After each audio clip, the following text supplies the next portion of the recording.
Es pievērsīšos demogrāfijas jautājumu sadaļai ministru prezidenta ziņojumā. Man neizpratni izraisīja pirms 5 dienām premjeras rakstītais sociālā tīkla X kontā, citēju, dzimstības rādītāji nav nemaz tik zemi, kā visur tiek skandināts, salīdzinot ar Eiropas vidējo līmeni. Ja būtu Ciliņas kungs šajā zālē, tad es viņai teiktu, ka Latvijas ģimenēm nevajag salīdzinājums ar citām valstīm. Mums pietiek izanalizēt pašiem savus datus, un tie ir dramatiski. Sumārais dzimstības koeficients no 1,61 bērnu uz sievieti 18. gadā ir sarucis līdz 1,23 24. gadā. Un 25. gadā tas ir vēl zemāks, sastādot zemāko bērnu dzimstības rādītāju pēdējos 100 gados Latvijas vēsturē. Tas ir dramatisks kritums.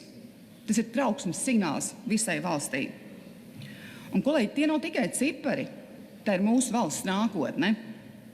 Jo, ja nekas nemainīsies, tad pēc Eurostat prognozēm Latvijā 2040. gadā būs 1,5 miljonus iedzīvotāju, bet pēc 35 gadiem Latvijā iedzīvotāju skaits būs mazāks nekā Igaunijā. Mēs katru gadu zaudējam 18,000 cilvēkus.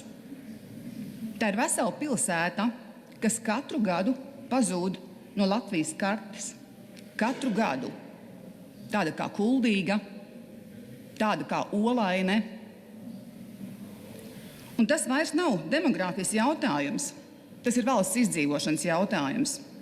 Un šai demogrāfiskajai krīzei būs ļoti konkrētas sekas.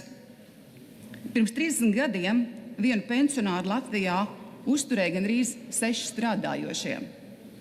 2040. gadā tie būs tikai 2,2 strādājošie uz vienu pensionāru. Un tad rodas ļoti vienkārši jautājumi. Kas strādās? Kas pelnīs nodokļus? Kas maksās pensijas? Kas vispār uzturēs šo valsti? Tādēļ šādi izteicieni par to, ka dzimstības rādītāji nav nemaz tik zemi, ir bezatbildīgi. Latvijas ģimenēm ir vajadzīga pārliecība, ka valstī rūp viņu nākotne. Un šādi izteicieni rada pamatotas bažas. Vai tas tiešām tā ir? Paldies!